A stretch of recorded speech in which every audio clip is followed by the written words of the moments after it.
23.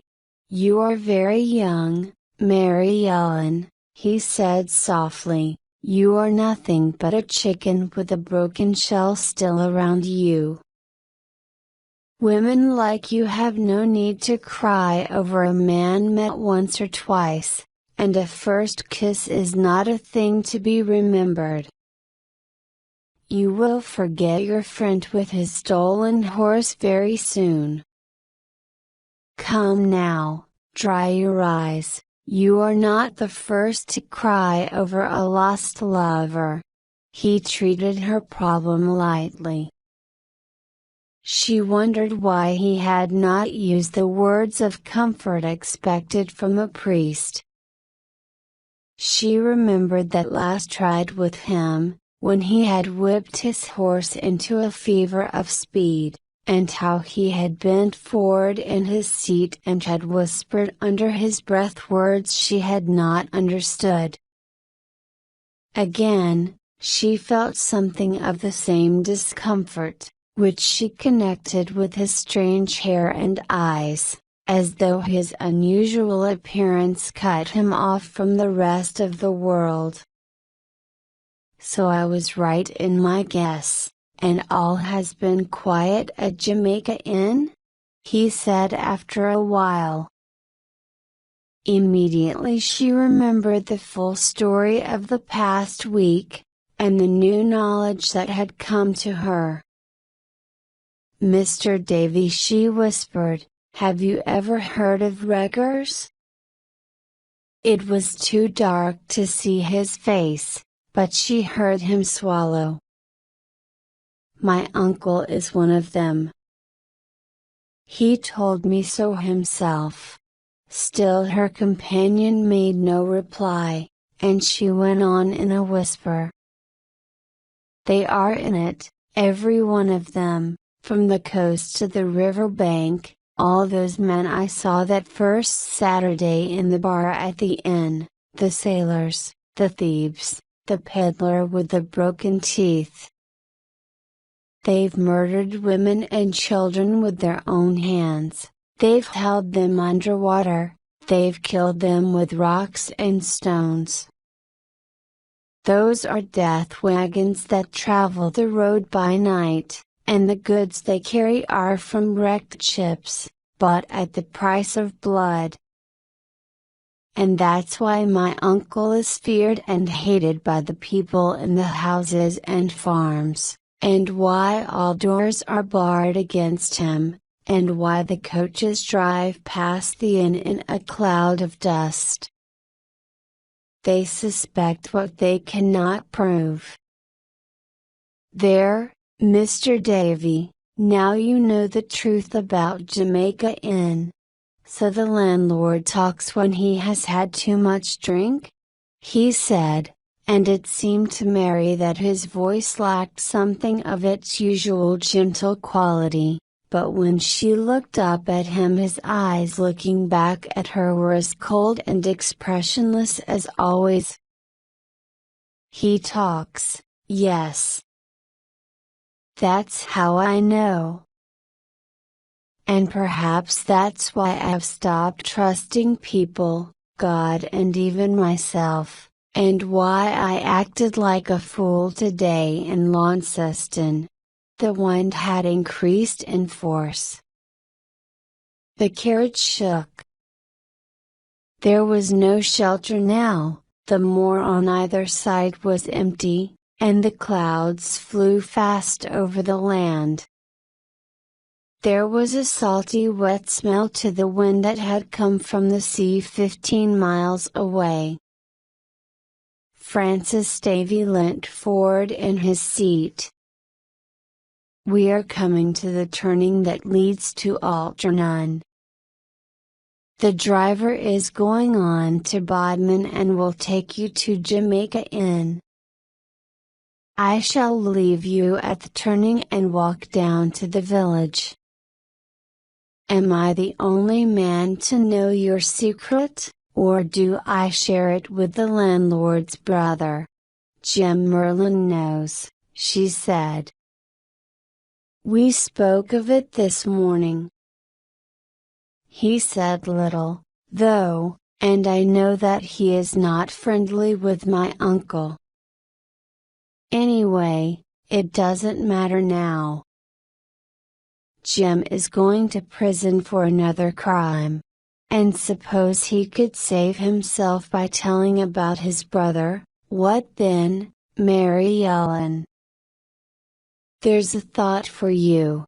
Mary was surprised by this new idea. But the vicar of Algernon must have read her thoughts.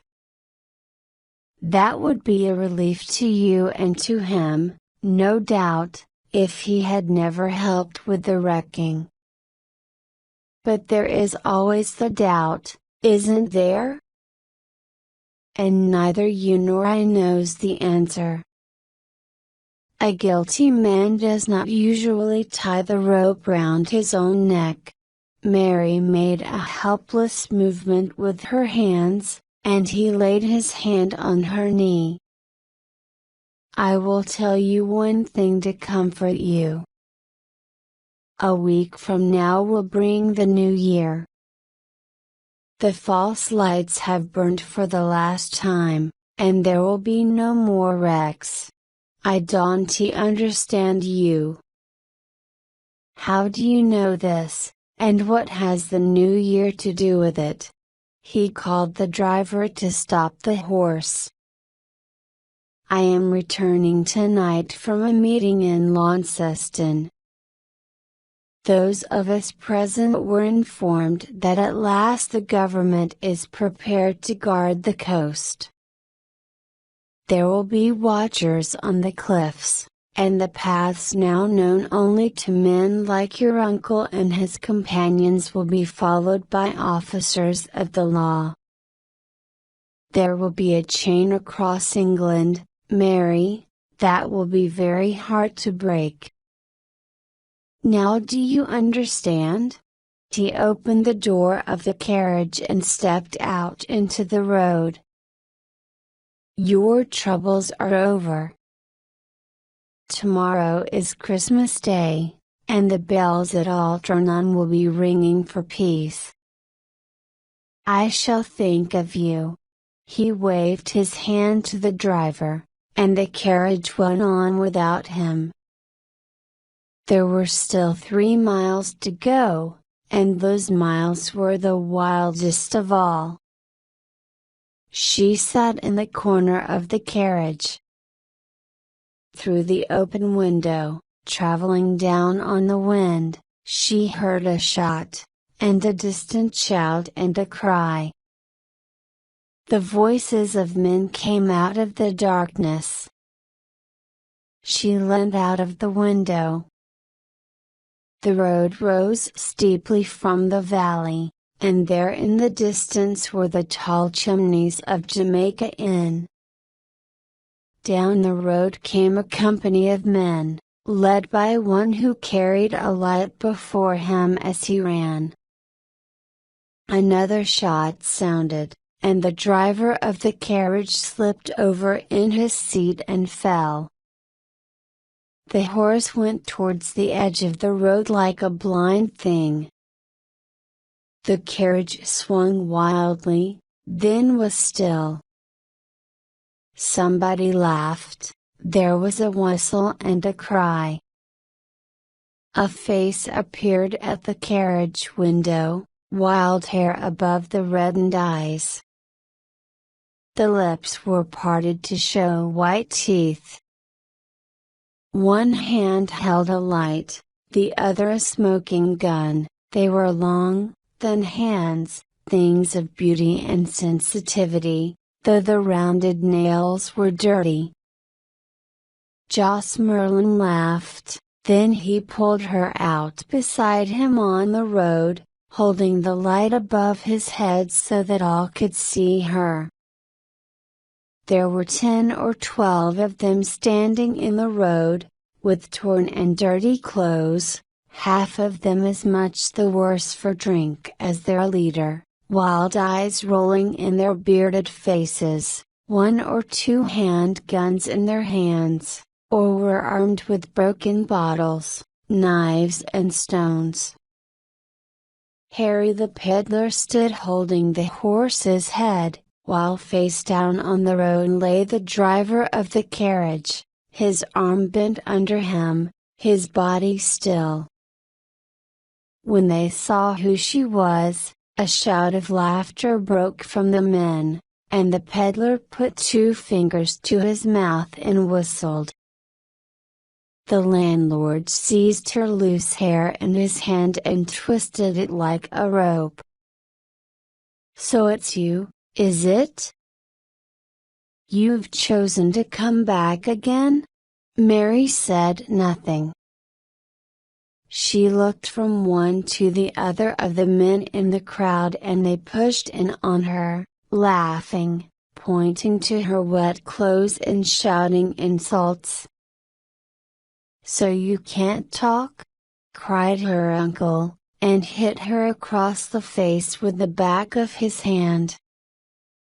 She put up an arm to protect herself, but he knocked it away and, holding her wrist, twisted it behind her back. She cried with the pain, and he laughed again. "I'll get the better of you, if I kill you first. Do you think you can stand against me, with your monkey face and your rudeness? And what do you think you're doing at midnight, riding in a hired carriage, with your hair down your back?" He twisted her wrist again, and she fell. "You're nothing but a common. Leave me alone," she cried. "You have no right to touch me or speak to me. You're a murderer and a thief, and the law knows it too. The whole of Cornwall knows it. Your game is over, Uncle Jos. I've been to Launceston today to inform against you." A loud cry came from the group of men. They pressed forward, shouting at her and questioning, but the landlord swore at them, waving them back. "Get back, you fools! Can't you see she's trying to save herself by lies?" he thundered. "How can she give information about me when she knows nothing? She's never walked the 11 miles to Launceston. Look at her feet. She's been with a man somewhere down the road, and he sent her back on wheels. Get up!" He pulled her to her feet. Then he pointed to the sky, where the low clouds were blown by the wind and a single star shone. "Look there! There's a break in the sky, and the wind's going east. There'll be more wind still, and a wild gray morning on the coast in 6 hours' time. We'll waste no more time here.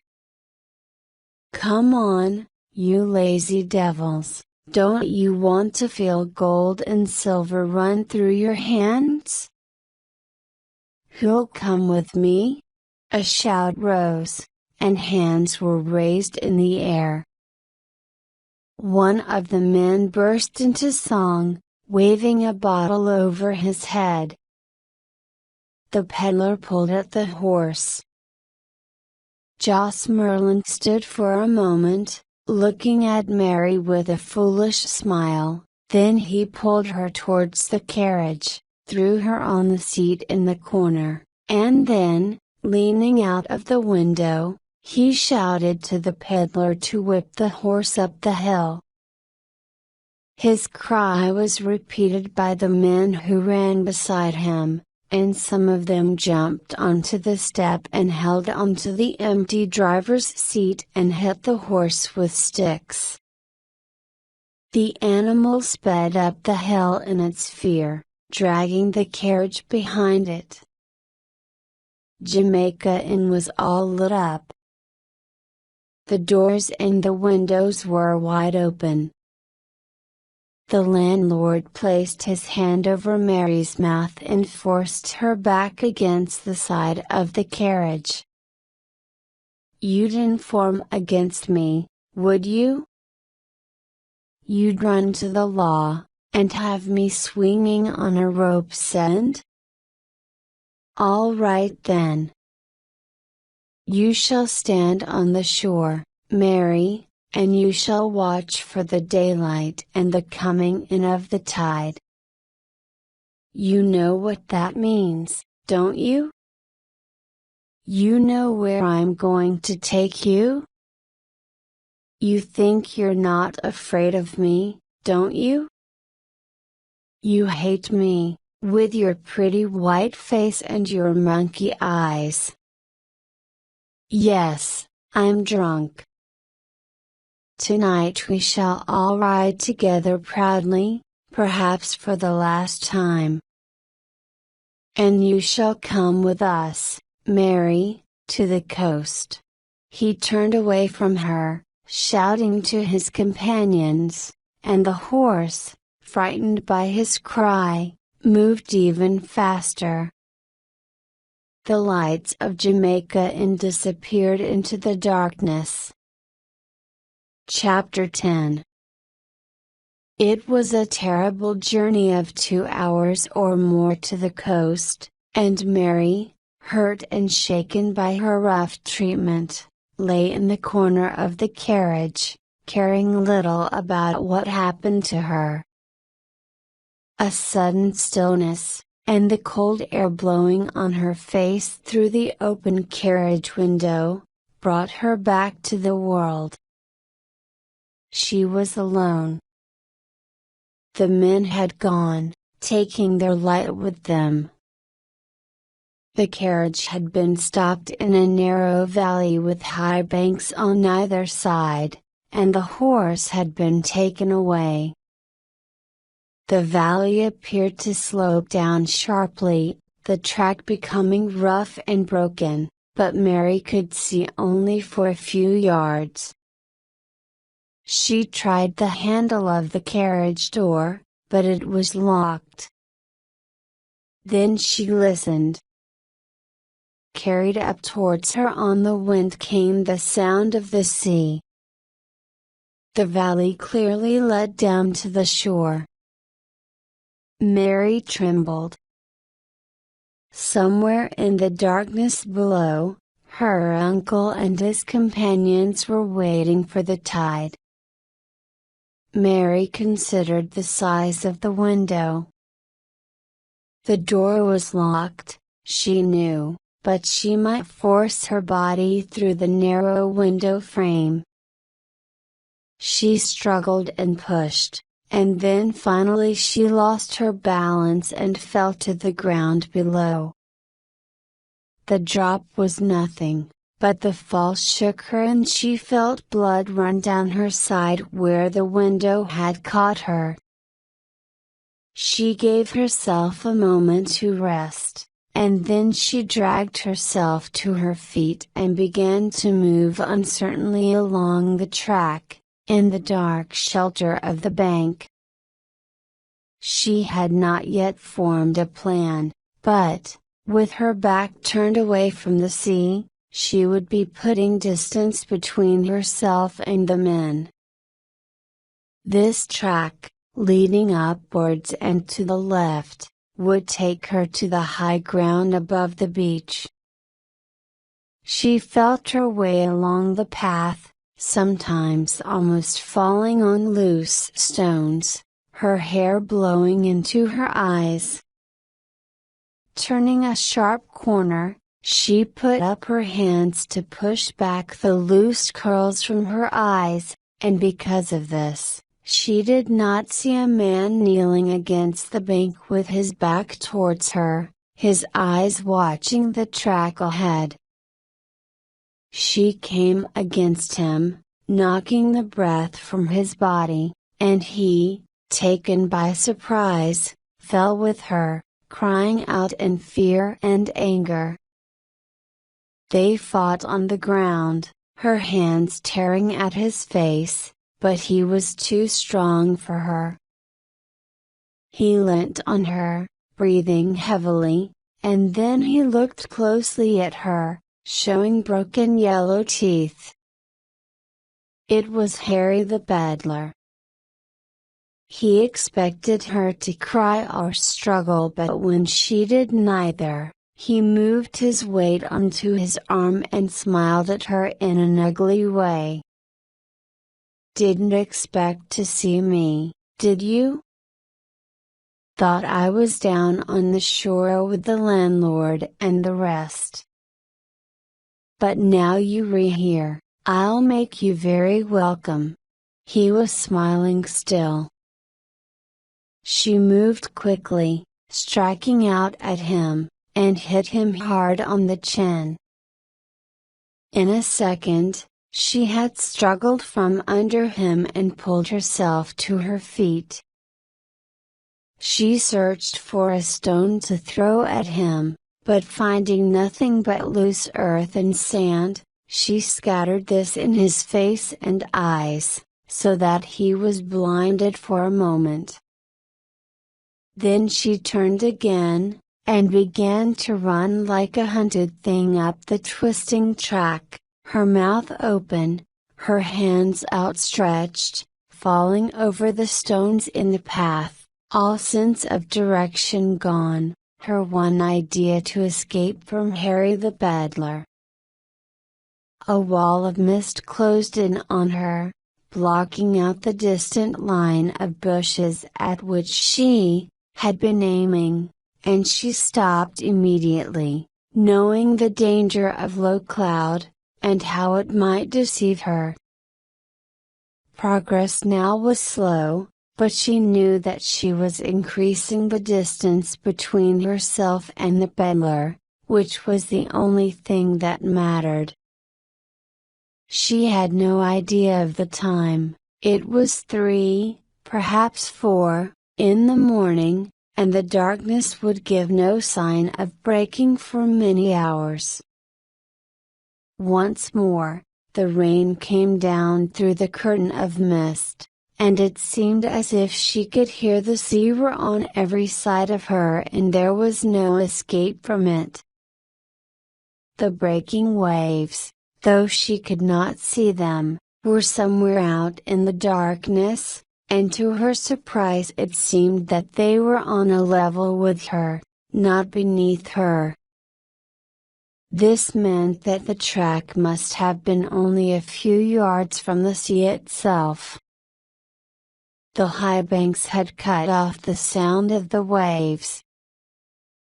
Just as she decided this, there was a break in the mist ahead of her. Directly in front of her were the high waves breaking on the shore. After a time, when her eyes had become used to the shadows, she saw, grouped against a large rock on the beach, a small number of men, silently looking ahead into the darkness. Their stillness made them more threatening. She waited. They did not move. The mist began to lift very slowly, showing the shape of the coastline. To the right, in the distance, where the highest part of the rocks sloped to the sea, Mary could just see a light. At first, she thought it was a star. But then she realized with a shock that it was a false light placed there by her uncle and his companions. They waited, all of them, standing on the stones with the waves breaking beyond their feet. Mary watched with them. Then out of the cloud and darkness came another light in answer to the first. And now Mary could see the dark shape of a ship and the white sea boiling around it. The ship's fight drew closer to the light on the rocks, like an insect flying into a flame. Mary could bear no more. She got to her feet and ran out across the beach, shouting and crying, waving her hands above her head, lifting her voice in her battle against the sea and the wind, which threw it back to her. Someone caught hold of her and forced her down onto the beach. She was stepped on and kicked. Her cries died away as a rough cloth covered her mouth, her arms were pulled behind her and tied together, the rope cutting into her flesh. They left her then, with the waves sweeping towards her not 20 yards away, and as she lay there helpless, she heard the cry that had been hers become the cry of others, and fill the air with sound. This cry rose above the noise of the sea, and was seized and carried by the wind, and with the cry came the terrible sound of splitting and breaking wood. Mary saw the great black shape that had been the ship roll slowly on its side in 2 parts. From it, little black dots fell one by one into the white sea. A terrible sickness came over Mary and she closed her eyes, her face pressed into the stones. The men who had waited during the cold hours waited no more. They ran crazily backwards and forwards on the sand, shouting. They walked waist deep in the waves, careless of danger, seizing the goods carried in on the tide. They were animals, fighting and pulling things away from one another. One of them lit a fire in the corner by the rocks, the flames burning strongly in spite of the rain. The goods from the sea were dragged across the beach and piled beside it. The fire spread a yellow light over the scene and threw long shadows over the sand where the men ran backwards and forwards. When the first body was washed onto the shore, they ran to it, searching among the remains with their hands, picking it as clean as a bone. There was no system in their work tonight. They robbed here and there, crazy with the success they had not planned, dogs at the heels of their master whose idea had proved so successful, whose power this was, whose greatness. They followed him where he ran among the breaking waves, the water streaming from him, he was larger and stronger than them all. The tide turned, and there was a new coldness in the air. The sky and the sea turned gray. At first, the men did not notice the change. And then Jos Merlin himself lifted his great head, he shouted suddenly, calling the men to silence, pointing to the sky that was pale now. They paused, looking once more at the things, which rose and fell in the sea, and then they all turned and began to run towards the entrance to the little valley, silent once more, their faces gray and frightened in the growing light. Success had made them careless. The day had broken, the world was waking up, night, that had been their friend, governed them no more. It was Jos Merlin who tore the cloth away from her mouth and pulled Mary to her feet.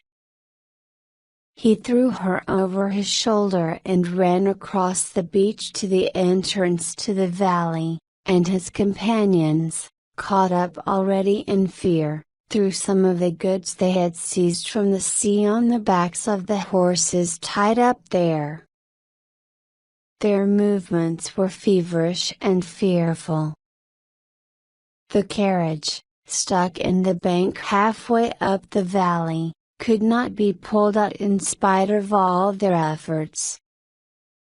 Some of them ran off, in different directions. Here on the coast, where every face was known, strangers would be noticed, but a wanderer could make his way alone, finding his own cover and his own path. These running men were cursed by those who remained struggling with the carriage, and now, through stupidity and fear, it was pulled from the bank in so rough a manner that it overturned, rolling over on one side and breaking a wheel. There was a wild rush to the remaining farm wagon that had been left farther up the road, and to the already overloaded horses.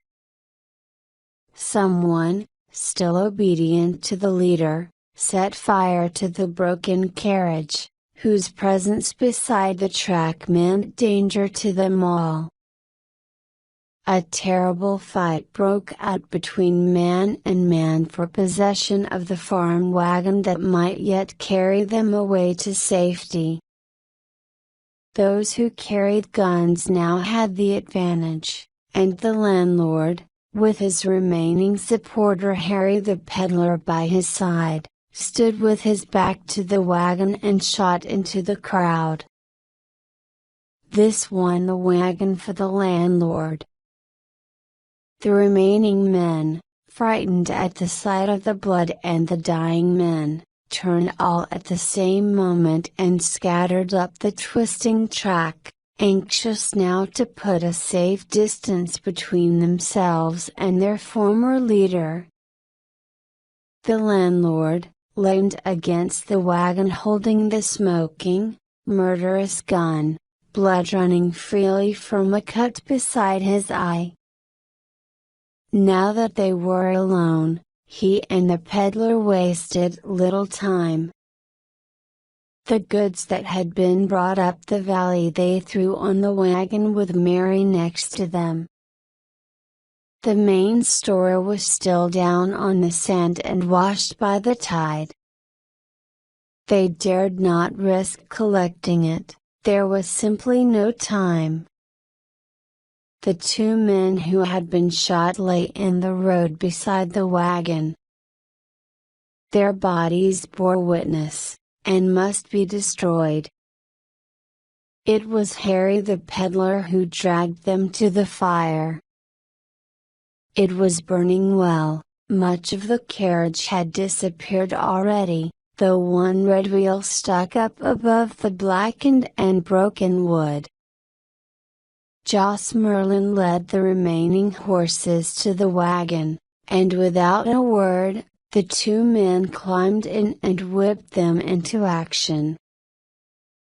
Lying on her back, Mary watched the low clouds pass across the sky. Darkness had gone, the morning was wet and gray. From far away across the fields came the sound of church bells. She remembered suddenly that it was Christmas Day. Chapter 11. The square of glass was familiar to her. It was larger than the carriage window, and there was a crack across it that she remembered well. She kept her eyes on it, struggling with memory, and she wondered why she no longer felt the rain on her face and the steady current of wind. Mary cried, and turned her head restlessly from side to side. Out of the corner of her eye, she saw the brown, discolored wall beside her and the old nail head where a picture had once hung. She was lying in her bedroom at Jamaica Inn. Now there was a face bending down to her, and she drew back, her hands in front of her, because the ugly mouth and broken teeth of the peddler were still in her mind. Her hands were held gently, though, and the eyes that looked down at her, reddened like her own from crying, were watery and blue. It was Aunt Patience. "How long have I been lying here?" Mary asked, and she was told that this was the second day. For a moment, she was silent, considering this information. Then she sat up in bed and swung her legs to the floor, her head aching with the effort. "What are you going to do?" Aunt Patience pulled at her nervously, but the young woman shook her off and began, slowly and painfully, to put on her clothes. "Aunt Patience, I have gone through enough out of loyalty to you. You can't expect me to stand any more. Whatever Uncle Joss may have been to you once, he isn't human now. He's an animal, half crazy with drink and blood. Men were murdered by him on the coast, don't you understand? Men were drowned in the sea. I can see nothing else. I shall think of nothing else until my dying day." The door opened, the landlord of Jamaica stood in the doorway. He looked tired and gray, the cut above his eye was still bright red. He was dirty and unwashed, and there were black shadows under his eyes. "I thought I heard voices in the yard, but I saw no one." "Did you hear anything?" Nobody answered. He sat down on the bed, his hands picking at the bedclothes, his eyes wandering from the window to the door. "He'll come. He's sure to come. I've cut my own throat, I've disobeyed him. He warned me once, and I laughed at him, I didn't listen. I wanted to play the game on my own. It means death for us, for all three of us sitting here. We're finished, I tell you. Why did you let me drink? Why didn't you break every bottle in the house, and turn the key on me? I'd not have hurt you. Now it's too late, the end has come." He looked from one to the other of them, his reddened eyes hollow. The women looked back without understanding. "What do you mean?" said Mary at last. "Who are you afraid of? Who warned you?" He shook his head, and his hands wandered to his mouth, the fingers restless. "No," he said slowly, "my secrets are still my own.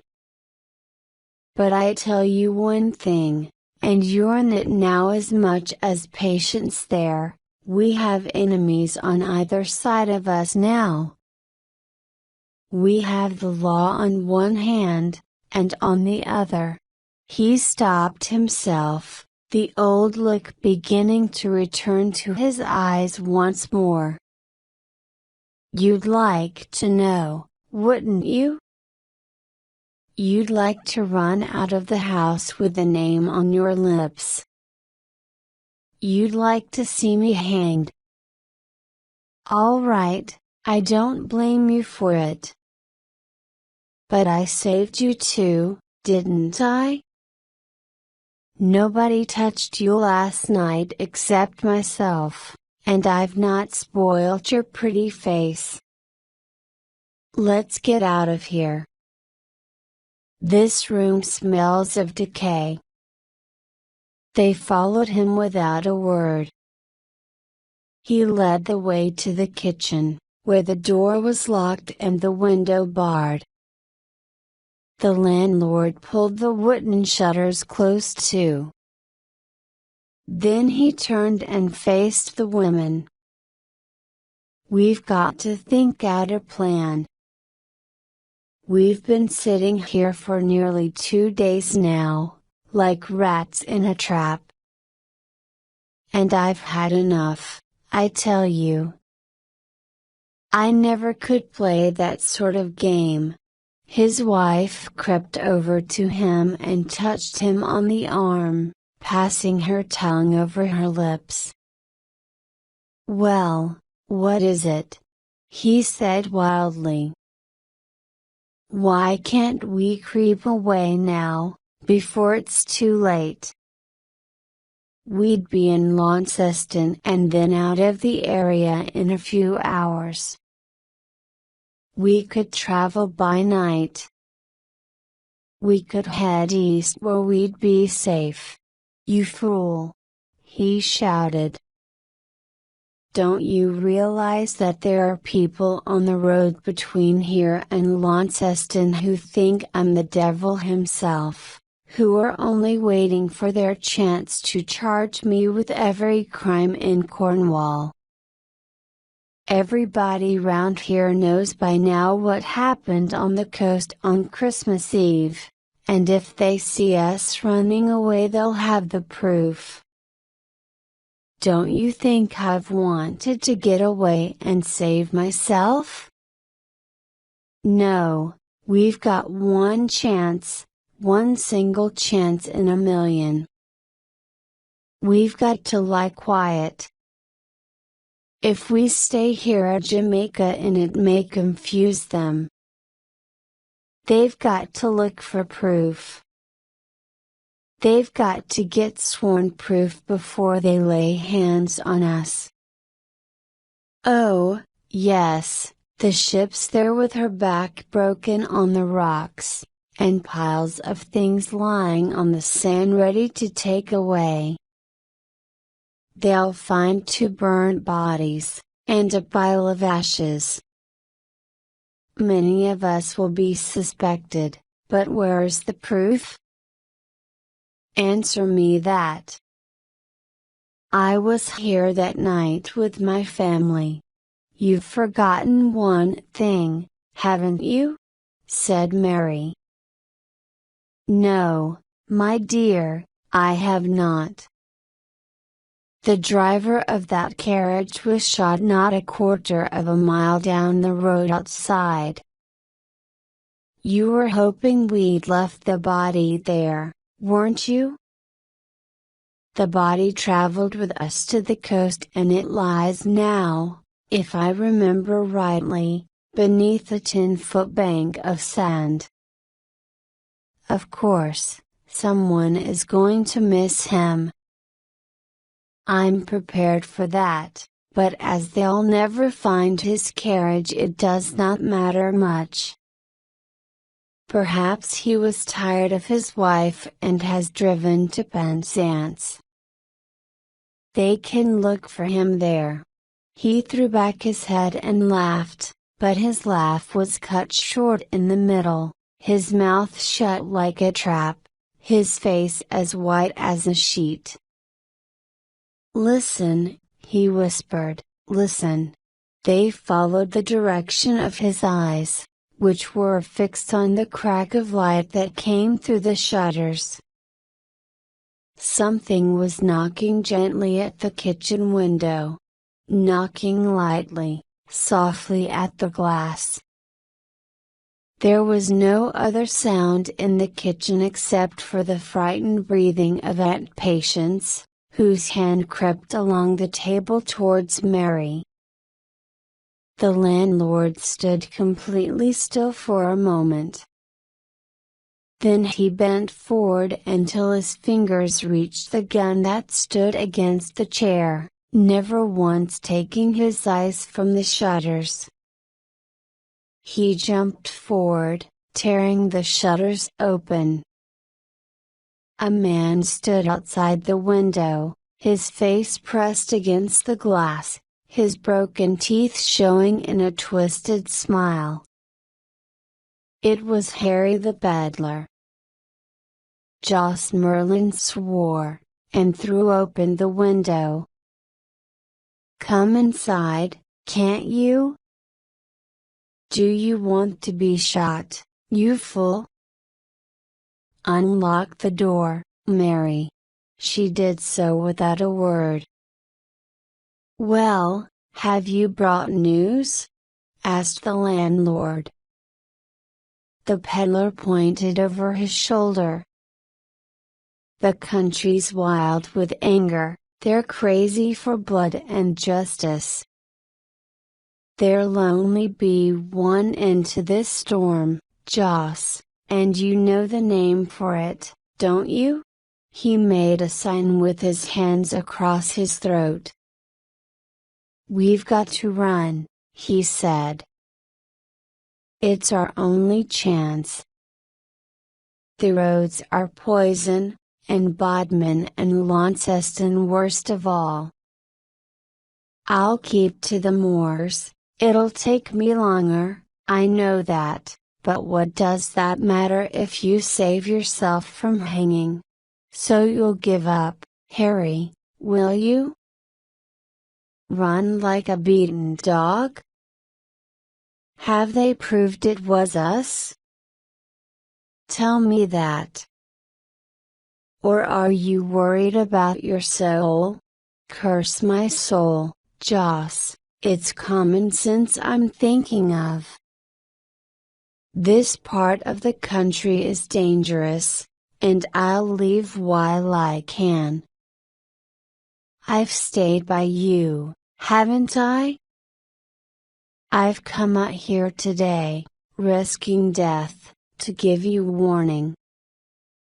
I'm not saying anything against you, Joss, but it was your stupidity that brought us to this, wasn't it? You made us crazy like yourself, and led us to the coast on an adventure that none of us had planned. We took a chance in a million, and succeeded. Too well. We became stupid with excitement, left 100 tracks scattered on the sand. And whose fault was it? Why, yours, I say. He banged the table, his yellow face pushed close to the landlord's. Joss Merlin considered him for a moment, and when he spoke, his voice was dangerous and low. So you blame me, do you, Harry? You're like the rest of your kind when the luck of the game turns against you. Run, then, if you like, run to the riverbank like a beaten dog. I'll fight the world alone. The peddler forced a laugh. We can talk, can't we, without cutting each other's throats? I've not gone against you, I'm on your side still. We were all crazy that night, I know that. Let's leave it alone, then, what's done is done. Our men are scattered, and we needn't worry about them. They'll be too frightened to show their heads. That leaves you and me, Joss. We've been in this business, the pair of us, deeper than most, and the more we help each other, the better it'll be for us both. Now then, that's why I'm here, to talk and see what we ought to do. The landlord watched him calmly. Just what are you aiming at, Harry? He said, filling his pipe. I'm not aiming at anything. I want to make things easier for all of us. We've got to go, unless we want to hang. But it's like this, Joss, I don't see the fun of going empty-handed. There are a lot of things we put in the storeroom 2 days ago. That's right, isn't it? It belongs to all of us who worked for it on that night. But there's none of them left to claim it except you and me. I'm not saying that there's much of value there, but I don't see why some of it shouldn't help us out of the area, do you? The landlord blew a cloud of smoke into his face. So you didn't come back to Jamaica in because of my sweet smile alone, then? I was thinking you were fond of me, and wanted to hold my hand. The peddler smiled, and changed his position on his chair. All right, we're friends, aren't we? There's no harm in plain speaking. The things are here, and it'll take 2 men to move it. The women can't do it. What's against you and me making a deal? The landlord thoughtfully smoked his pipe. And supposing there's nothing here, after all? Supposing I've got rid of it already? I've been sitting here for 2 days, you know, and the coaches pass my door. What then, Harry boy? The smile went from the face of the peddler. What's the joke? Do you play a double game up here at Jamaica Inn? You'll find it hasn't paid you, if you have. You've been clever at this trade, month in, month out, too clever, some of us thought, for the small profit we made out of it, we, who took most of the risks. And we didn't ask you how you did it. Listen here, Joss Merlin, do you take your orders from someone above you? The landlord was on him like a flash. He hit him on the chin, and the man went over backwards onto his head. He rolled over onto his knees, but the landlord towered above him, his gun pointing at his throat. Move, and you're a dead man, he said softly, as Harry looked up at his attacker, his little eyes half closed. Now we can talk, you and I. He leaned once more against the table, while the peddler continued to kneel on the floor. You didn't come here tonight to warn me, you came to see what you could get out of the wreck. You didn't expect to find me here, did you? You thought it would be Patience here, or Mary, and you would frighten them easily, wouldn't you, and reach for my gun where it hangs on the wall, as you've often seen?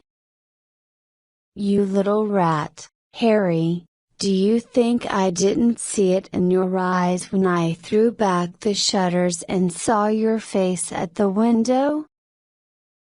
Do you think I didn't see your surprise? Very well, then. We'll make a deal, as you suggest. I've changed my mind, my loving friend, and with your help we'll take the road. There are things in this place worth taking, and I can't load them alone.